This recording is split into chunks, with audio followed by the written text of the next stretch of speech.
4 गए, अब रह गए दिन 3। एक कम हो गया 7 में से, 3 दिन बचे, 4 गए। अब इसमें लूटना है जो लुट जाए, बाकी फिर पेट है, ये हाट है। एक बार उठ गई तो दोबारा 7 दिन से पहले लगती नहीं है, दोबारा का भरोसा नहीं है। कि किसके पुण्य उदय होंगे क्या पता कोटा में, अब दोबारा कथा होगी कैसी होगी, कौन कराएगा, ये कोई कल्पना मत करो। ये तो अचानक घटना घट जाती है परमात्मा के, अपने आप हो जाता है, अपने आप।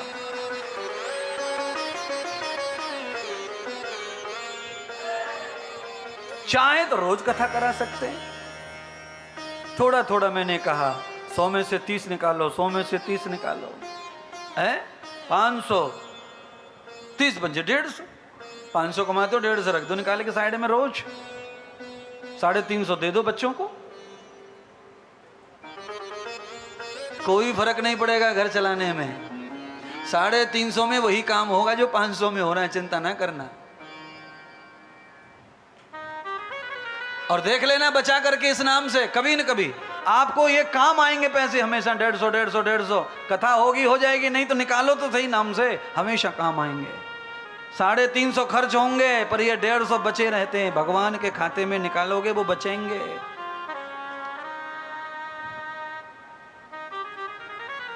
लगा चलो कर लो तो कर डालो। जीवन के बारे में कुछ अच्छा सोच मिल जाए, कोई बुद्धि परमात्मा बदल दे, दिल में बैठ जाए, तो फिर हमारे राधे श्याम जैसे वैष्णव सामान्य आदमी जो है, सरल सामान्य व्यक्ति, ऐसी बड़े बीड़ा उठा सकते हैं, कथा कर सकते हैं। तो फिर उनसे बड़े बड़े बहुत लोग बैठे हैं यहाँ, कर सकते हैं, करते जाओ। राजा बलि की तरह अपने आप को बढ़ाते जाओ, बढ़ाते जाओ। और बढ़ाने के लिए कर्म वही है, दान सेवा यज्ञ, हमेशा स्वर्ग के इंद्र के सिंहासन पर आप बैठे रहेंगे। ये कथा आपको समझा रही है। भगवान विष्णु के पार्षद जय विजय का दूसरा जन्म हुआ रावण और कुंभकर्ण के रूप में। पहला जन्म उनका हुआ था हिरण्यक्ष और हिरण्यकश्यप के रूप में। बराह भगवान और नरसिंह बनकर अवतार लेकर उद्धार किया था भगवान ने। दूसरे अवतार में परमात्मा श्री राम के रूप में, परशुराम के रूप में एक ही खंड काल में आए। एक ही काल खंड में परमात्मा परशुराम और राम का अवतरण हुआ। दोनों ने आपस में सीता स्वयंवर में मुलाकात हुई। और आप सब जानते हैं इस परशुराम जी ने राम जी के चरणों में अर्पण कर दिया था अपनी समस्त क्रोध अग्नि को, अहंकार अग्नि को। इसीलिए भगवान ये सिद्ध करते हैं कि मैं भी आ जाऊंगा अहंकार लेके, चाहे मैं सारी दुनिया को जीत लूं, फिर भी अहंकार मेरा कल्याण नहीं होने देगा। तो परशुराम जी ने अहंकार शून्य हो गए श्री राम जी के सामने। तो परशुराम आज तक पूज रहे हैं और हमेशा पूजेंगे, क्योंकि वो विष्णु के ही अवतार हैं, वो भगवान का रूप है। पर सरलता, सौम्यता हमेशा काम आती है। क्रोध, प्रतिशोध, अहंकार के कारण विवाद बढ़ाता है। लक्ष्मण परशुराम में विवाद बढ़ता ही जा रहा था, बढ़ता ही जा रहा था, बढ़ता ही जा रहा था। उसकी सीमा नहीं है। आप कितने भी प्रतिशोध करो, दुश्मन को आप गाली दो और गाली दो और बात बिगड़ेगी बिगड़ेगी बिगड़ेगी बिगड़ेगी। और मेरी सोच ऐसी है कि आपका कोई विरोधी है, आपका कोई परम दुश्मन है, आपकी कोई हानि पहुंचा रहा है, आप उसे माफ करके भूलने की कोशिश करो, उसका भी उद्धार हो जाएगा और तुम्हारा उद्धार है ही है। याद मत करो उसे, मोबाइल से, दिमाग से, हर जगह से डिलीट मार दो। आप धन्य कहलाएंगे महाराज, आप बलवान और जीते हुए कहलाएंगे। उसका कल्याण उसकी तरह होगा, तुम्हारा कल्याण इस तरह ही होगा। जो आदमी अपने हानि करने वाले को जगह जगह याद करता है, बार बार उसकी बात करता है, वो आदमी बड़ा मूर्ख है, अज्ञान है। मत करो। जिस गली से बांस आती है उस गली से कोई जाना पसंद करता है? कैसे भूल जाते उस गली को?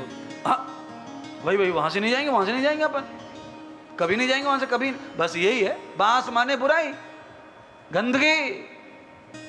आपके जीवन में जहां से हलचल, दुख, दर्द, पीड़ा पैदा हुई है, वहां उस जगह को भूल जाओ, त्याग दो। चर्चा भी मत निकालो, नहीं तो दिन खराब होगा, रात खराब होगी, विचार खराब होंगे। मौन रहना, शांत रहना और भूलना, ये सबसे बड़ा सुख है। जो भूलता जाएगा वो सुखी होता जाएगा।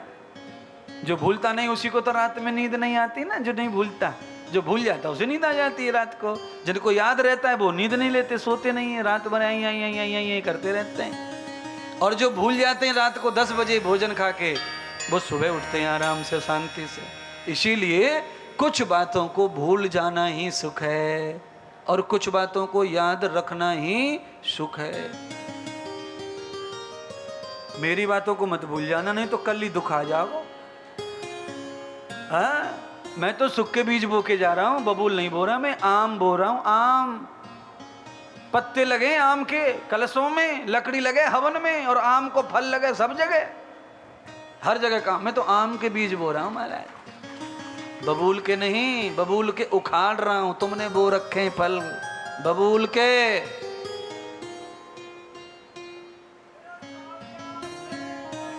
जय हो।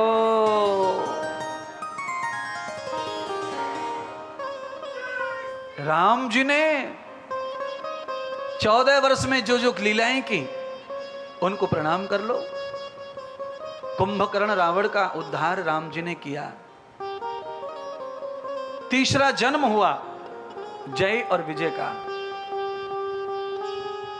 इस बार तीसरा जन्म भगवान के ही कुल में हुआ।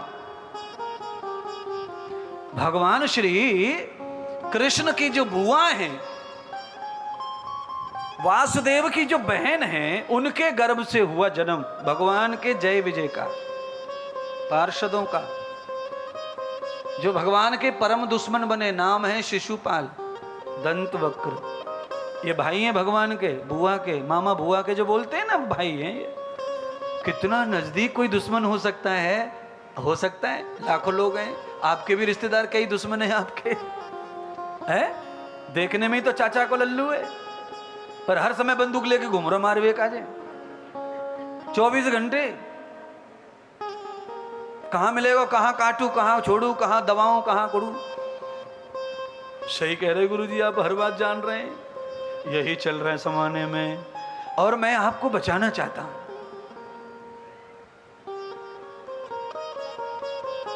अड़ोसी पड़ोसी रिश्तेदार, ये सुख में इनको ध्यान करो, दुख में इनको ध्यान करने से तुम्हें कभी कोई लाभ होने वाला नहीं है।